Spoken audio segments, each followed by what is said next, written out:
नमस्कार, मैं पल्लवी छिलावड़ा, आपकी vastu feng shui consultant. Vastu living के इस स्पेशल एपिसोड में आपका स्वागत है। वास्तु शास्त्र और फेंग शुई हमारी लिविंग स्टाइल और लाइफ स्टाइल के साथ जुड़े हुए विषय हैं। कई सालों की प्रैक्टिस के दौरान अलग अलग जगह पे मेरा कई लोगों से मिलना जुलना रहता है। कई तरह के सेमिनार होते हैं जिसमें वास्तु के अलग अलग टॉपिक के बारे में कुछ बातें डिस्कस की जाती है।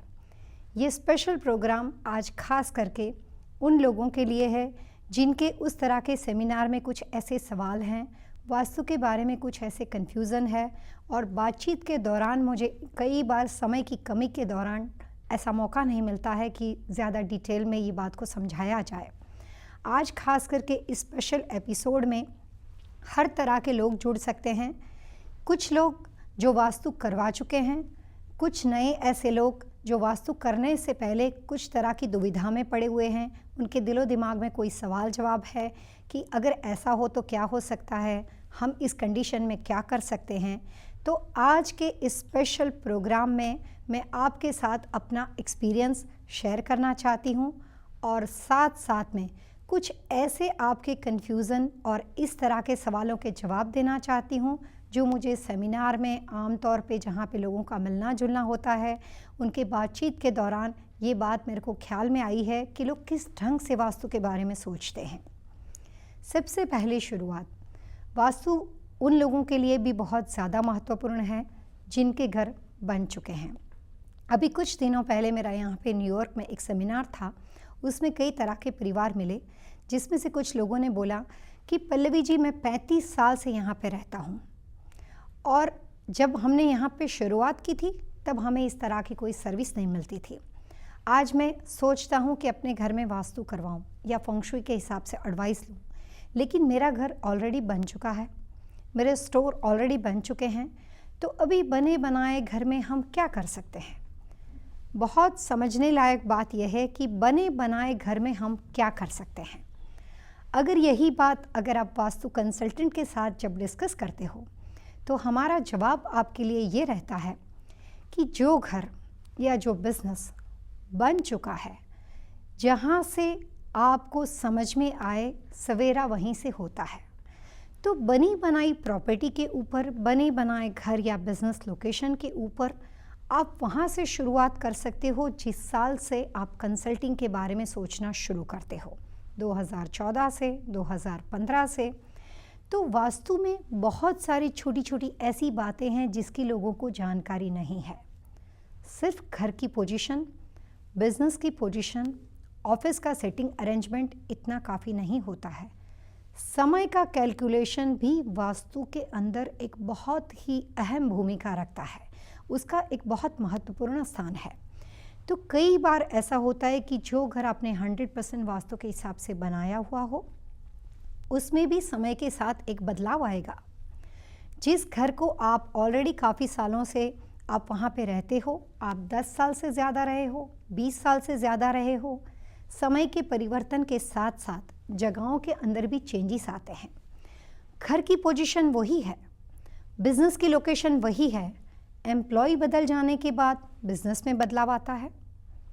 पोजीशन के साथ साथ टाइम बदलने के साथ बिजनेस में बदलाव आता है और अलग अलग समय के अनुसार कंस्ट्रक्शन चेंजेस करते वक्त भी बिजनेस में बदलाव आता है।